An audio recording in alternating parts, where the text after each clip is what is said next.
Hamas has announced it is ready to hand over administrative control of the Gaza Strip, ending nearly 2 decades of direct rule.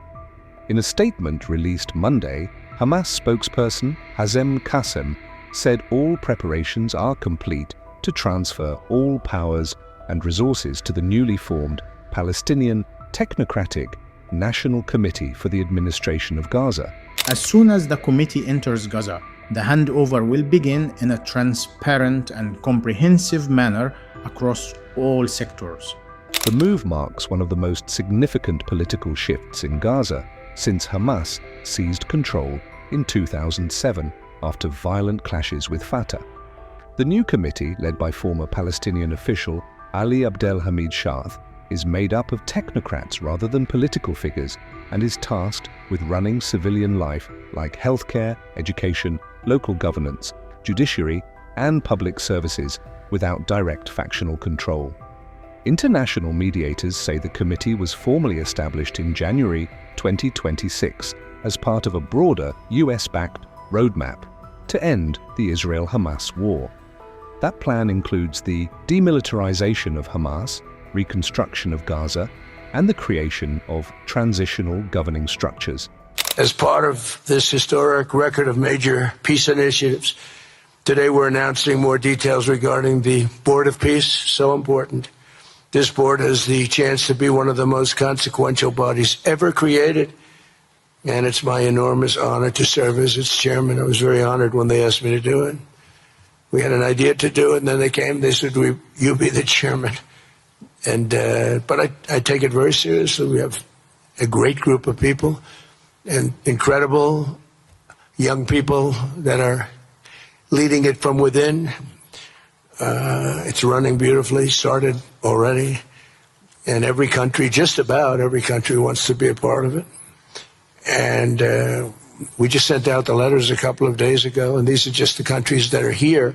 They happen to be in Davos. So we said, would be honored if you wanted to join us up on the stage. And it's really great. They're friends of mine. I think, let me see. Yeah, every one of them is a friend of mine. A couple, let's see, a couple I like, a couple I don't like.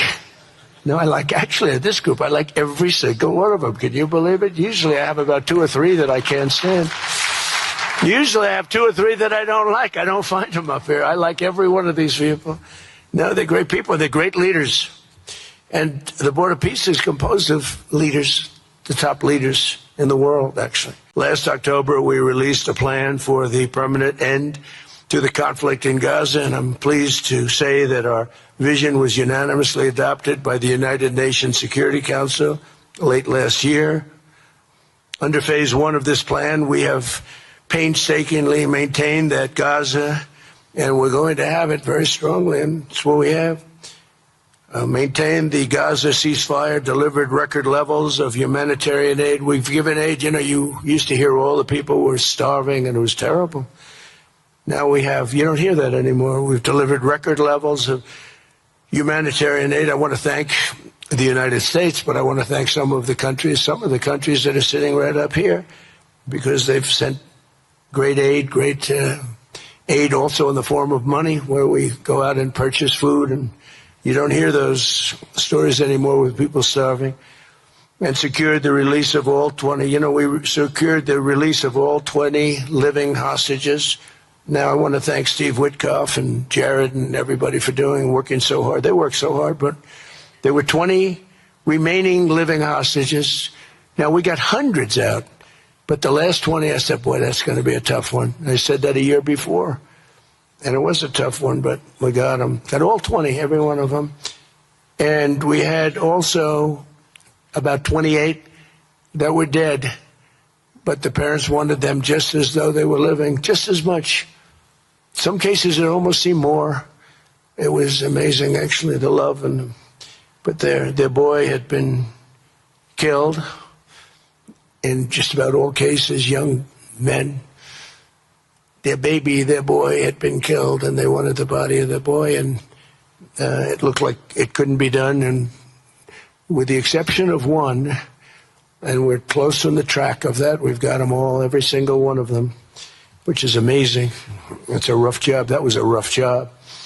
And I've been very clear that Hamas must return that last remaining deceased hostage as well, and that will be the full commitment. And then we get on to other things, and we're committed to ensuring Gaza is demilitarized, properly governed, and beautifully rebuilt. It's going to be a great plan, and that's where the border peace really started. And I think we can spread out to other things as we succeed with Gaza. We're going to be very successful in Gaza.